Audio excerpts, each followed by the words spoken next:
बड़ा उभर रहा है कि क्या अमेरिका सिर्फ और सिर्फ इस खित्ते में भारत को ही इस खित्ते का चौधरी बनाना चाहता है? जी बिल्कुल, ये बात बिल्कुल वाज़ेह है। हमें कोई किसी किस्म के मुगालते में नहीं रहना चाहिए और हिंदुस्तान के हवाले से उनको एक स्कॉट फ्री, जो जिसको कहते हैं एक फ्री हैंड उन्होंने दिया हुआ है। उनको टेक्नोलॉजी भी सेल कर रहे हैं, ट्रेड और जो ट्रेड के हवाले से भी उनके ऊपर हर किस्म की जो खुली छूट उनको दी हुई है। तो पाकिस्तान को मेरे ख्याल में अपना नुक्ता नजर पेश करना चाहिए। अमेरिका को डर है कि तेल की वजह से भारत रशिया पर कहीं बहुत ज्यादा निर्भर ना हो जाए। यूक्रेन युद्ध के बाद से ही भारत ने रशिया से सस्ता तेल खरीदना शुरू किया था और आज भी भारत अपना सबसे ज्यादा कच्चा तेल रशिया से खरीद रहा है।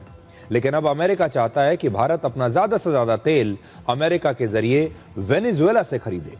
कौमें वही पनप सकती हैं जो गट्स शो करती। भारत के वो कामयाब हो गए। सबसे बड़ी कामयाबी ने क्या मिली कि अमेरिका ने वो दिफाई मुआहदा था उस पर अमल शुरू कर दिया। $428 मिलियन की दिफाई सपोर्ट पैकेज डील हुई।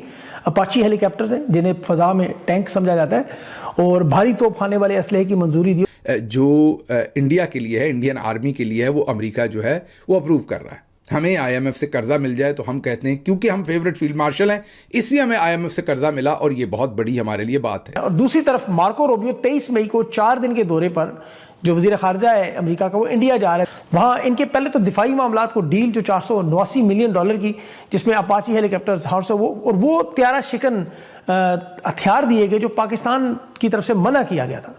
अब ये लॉन्ग टर्म स्ट्रेटेजिक व्यू है अमेरिका का कि हिंदुस्तान इज अ की player in the Indian ocean. उनके बगैर कोई चीज नहीं हो सकती। इन दोस्तों, कई एक्सपर्ट्स का मानना है कि नरेंद्र मोदी जी ने ट्रंप की हेकड़ी निकाल दी है। दरअसल चाइना ट्रिप से डोनाल्ड ट्रंप को ये पता चल चुका है कि बिना भारत के हमारा गुजारा नहीं होना है और भारत को नाराज कर हम ज्यादा सरवाइव नहीं कर पाएंगे। कहीं ऐसा न हो भारत ज्यादा ही रशिया पर डिपेंड हो जाए और रशिया से ही तेल लेना शुरू करे। अगर ऐसा होता है तो वेनेजुएला में जिन्होंने इतना बड़ा तख्ता पलट किया था उस तेल का क्या होगा। अभी मार्को रूबियो भारत में है और भारत में यह नरेंद्र मोदी जी से मिलने वाले हैं, शायद विदेश मंत्री से मिलेंगे जहां पर क्वाड की मीटिंग हो रही है और भारत को अनलिमिटेड एनर्जी सप्लाई करने की बात हो रही है। पर इतना मेहरबान क्यों हो गया अचानक से अमेरिका भाई? डोनाल्ड ट्रंप की इज्जत धीरे धीरे खत्म होती जा रही है और चाइना में बुलाकर उनको बेइज्जत किया गया। तो इन सारी चीजों को इकट्ठा करते हुए भले ही ट्रंप को समझ में ना आ रहा हो, विदेश मंत्री को समझ में आ गया है क्या? तो भारत का साथ क्यों चाहिए और भारत जितना तेल खरीदना चाहता है हम देंगे, ये रूबियो की तरफ से बयान आया है। उनके दौरे से ठीक पहले ये लवी डबी वाली जो बातें हो रही हैं, इसके पीछे का मकसद क्या है? आपने कही कि ये तेल वाली मेहरबानी क्यों? अमेरिका ने वेनेजुएला पर एक तरह से कब्जा कर लिया, बिल्कुल, और वहां अंतरिम सरकार बना ली। लेकिन उसका जो तेल है वो हैवी ऑयल है, जो वेनेजुएला जो निकालता है बहुत गाढ़ा होता है, और उसको प्रोसेस करने के लिए कुछ ही देशों में मशीनें हैं। वो सिर्फ चाइना, इंडिया। तो ऑप्शन एक ही बचता है कि एक रिलायंस इंडस्ट्रीज है भारत की एक कंपनी जो कि सबसे उन्नत किस्म का ऑयल प्रोसेसिंग यूनिट लगाकर बैठी हुई है जामनगर में। इसका तोड़ का पूरे दुनिया में कहीं नहीं है। थैंक्स टू धीरू भाई अंबानी कि वो इतने विजनरी थे कि उन्होंने ये देखा। अब इतने सारे खजाने पर बैठकर उसका करना क्या है, तो उसको उपयोगी बनाने के लिए भारत की जरूरत है। इसीलिए कुछ दिनों पहले ऑफर दिया था अमेरिका ने, एक डील हुई थी मुकेश अंबानी की अमेरिका में कि अमेरिका के टेक्सास प्रांत में मुकेश अंबानी वैसा ही ऑयल प्रोसेसिंग यूनिट लगाएंगे जैसा भारत के जामनगर में है। लेकिन जब लगाएंगे तब लगाएंगे ना, फिलहाल तो उसको प्रोसेस करना है। तो ये भारत जितना चाहता है उतना तेल हम देने के लिए तैयार हैं, वो जितनी खरीद सकता है ठीक है। ये धंधे में तो यही तो होता है कि सामने वाले की मजबूरी हमारा फायदा। आसिम मुनीर साहब ने और शहबाज शरीफ ने मिलकर नवाज शरीफ की क़ियादत में जो तबाही फेरी है पाकिस्तान में, और जरदारी साहब ने इसमें सहूलतकारी की है, फजलुर रहमान ने सहूलतकारी की है, एएनपी और एमक्यूएम ने भी इसमें सहूलतकारी की है। इन पीडीएम की जमातों ने पाकिस्तान के फौजी जर्नैलों के साथ मिलकर जो पाकिस्तान के साथ कर दिया, अब वहां से वापसी का तो ऐसा लगता है कि कोई रास्ता बचा ही नहीं है। जब तक पाकिस्तान में सियासी इस्तेहकाम नहीं आता और सियासी इस्तेहकाम आने के बाद वो लंबे अरसे तक नहीं रहता, तब तक पाकिस्तान इन मसाइल से नहीं निकल पाएगा। और पहली खबर आप सबको मुबारकबाद देनी है, बहुत बड़ा एक एजाज हासिल किया है पाकिस्तान ने, और इसके रीज़न तो वैसे बहुत सारे लोग हैं, लेकिन मेन रिस्पॉन्सिबिलिटी जनाब आसिम मुनीर साहब की है, उनको मुबारकबाद देनी बनती है। आप सबको भी बहुत ढेर मुबारकबाद, क्योंकि पाकिस्तान फ्रॉड, करप्शन और धोखेबाजी में दुनिया में नंबर 1 पर आया है। जी हाँ, आपको ये यकीन नहीं हो रहा होगा, पहली खबर है। नया टाइटल हमारे जर्नल्स को मिला है, उसके लिए उन्हें बहुत बहुत मुबारकबाद देनी है। जो ग्लोबल औसत है, एवरेज स्कोर है पूरी दुनिया का फ्रॉड का, और फ्रॉड इंडेक्स स्कोर जो है पूरी दुनिया के ममालिक का, वो औसत है 2.79 और हमारा स्कोर माशाल्लाह से है 7.48। मतलब हमने कोई करीब मात नहीं दी दुनिया के एवरेज स्कोर को, हमने बिल्कुल आखिरी कर दी है। तो हम आप ये कहिए कि फ्लाइंग कलर्स के साथ, हम स्वॉर्ड ऑफ ऑनर के साथ हम यहाँ से ग्रेजुएट हो रहे हैं, और फ्रॉड और धोखेबाजी और जालसाजी में पूरी दुनिया के अंदर हमने पहला नंबर हासिल किया। And I'm proud of my Prime Minister Modi कि उन्होंने ट्रंप जैसे गुंडे को ये दिखा दिया कि भैया सब दुनिया के लोग जो है ना, वो पाकिस्तान की तरह नहीं होते हैं कि this man here is a peace prize का विनर है, इसको पीस नोबेल पीस। इंडियंस जो हैं वो बड़ी टफ लाइन लेते हैं आजकल। जो क्रिस्टोफर लांडू जो थे, जिन्होंने इंडिया में ये कहा था कि हमने जो गलती अमेरिका के साथ, चाइना के साथ की वो इंडिया के साथ नहीं करेंगे, उनके बारे में भी मुझे पता चला है कि वो उनके साथ भी इंडियंस ने थोड़ा मिसट्रीट किया था उनको। ठीक है, उनको प्रॉपर प्रोटोकॉल ये वो नहीं दिया, जिसकी वजह से वो थोड़े गुस्से में भी थे वहाँ पर।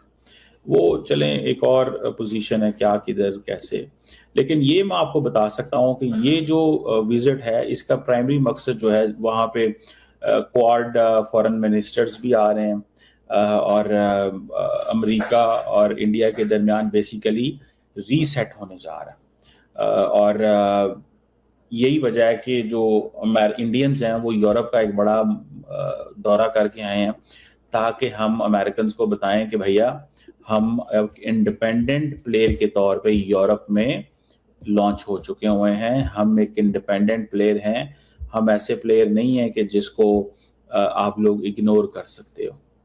So look S from that lens. तो ये अमेरिका को भी एक सिग्नलिंग इस हवाले से है। इंडिया जो है वो C-130 जो सुपर हर्कुलस वो लेगा, globe master C-17 globe master लेगा, चिनोक लेगा, सी हॉक लेगा, अपाची लेगा, हार्पून एंटीशिप मिसाइल्स लेगा, MQ-9B जो रिपर्स हैं वो इनसे लेगा। तो इन्होंने बड़ी लंबी चौड़ी डील। अमेरिका का मानना है कि वह जब चाइना गया था, चाइना ने डोनाल्ड ट्रंप को काफी बेइज्जत किया। हालांकि डोनाल्ड ट्रंप को समझ आया कि नहीं आया, लेकिन कहीं न कहीं मार्को रूबियो को समझ आ चुका है। US secretary of state Marco Rubio Bharat में है और बहुत जल्दी भारत से एनर्जी, डिफेंस और ट्रेड के ऊपर बात करने वाले हैं। एनर्जी की बात तो उन्होंने काफी कर ली है कि हम भारत को अनलिमिटेड, अनइंटरप्टेड एनर्जी सप्लाई देने जा रहे हैं, जो कि वेनेजुएला के माध्यम से है। लेकिन भारत को पता है कि हम कंप्लीटली अमेरिका पर डिपेंड नहीं रह सकते, क्योंकि अगर आपने अमेरिका पर अपनी डिपेंडेंसी 100% कर दी, कल अमेरिका ने वहां से नल बंद कर दिया, तो फिर भारत तो कहीं का नहीं रहेगा। तो भारत ने अपने आप को डाइवर्सिफाई करना सीखा है। इन क्राइसिस के मौकों पर भारत ने काफी कुछ सीखा है और इम्प्लीमेंट भी किया है। आपने देखा जब डोनाल्ड ट्रंप ने भारत पर टैरिफ लगाया था, भारत ने किस तरह से उस टैरिफ को मैनेज किया था और डोनाल्ड ट्रंप को करारा जवाब दिया था। हालांकि इस टैरिफ की वजह से जो दशकों से अमेरिका ने भारत के साथ रिश्ते अच्छे किए थे, वो रिश्ते खराब होते हुए दिखे। और अभी ईरान अमेरिका इजराइल वॉर के चलते कहीं न कहीं अब अमेरिका फंसता हुआ दिखा, तो उनको समझ आया कि भारत के बिना ये काम नहीं हो सकता और भारत को अपने पाले में करना चाहिए अगर हमें चाइना को काउंटर करना है। चाइना जाकर अपनी बेइज्जती करवाई, 40 आवर्स तक चाइना के अंदर रुके और अच्छा खासा शी जिनपिंग ने इनको बेइज्जत किया। हालांकि बेइज्जती महसूस होती नहीं है इनको, फिर भी लोगों को तो महसूस होती है। जो देश का नुमाइंदा है वो चाइना जाकर आया, लेकिन अमेरिकन को ये चीज खली, अमेरिकन को ये चीज समझ आई कि भारत से ही दोस्ती करना फायदे का सौदा है। और वहीं नवंबर में मिड टर्म इलेक्शंस हैं, शायद इस वजह से वोट बटोरने के चक्कर में भारत के लोगों को खुश करना चाहता है, या फिर भारत में एक नए एजेंडे के साथ ये आए हुए हैं। हालांकि इनके जो एक एम्बेसडर हैं वो भी कोशिश कर रहे हैं कि भारत के साथ अमेरिका के रिश्ते जो बिगड़ गए थे वो फिर से पटरी पर आ सके, लेकिन कहीं न कहीं यह दुनिया को समझ आ रहा है कि अब अमेरिका वो सुपर पावर नहीं रहा जिसकी वजह से दुनिया डरती थी। आज अलग अलग तरह के पावर्स निकल कर आ रही है, एक डाइवर्सिफाई पावर गेम देखने को मिल रहा है।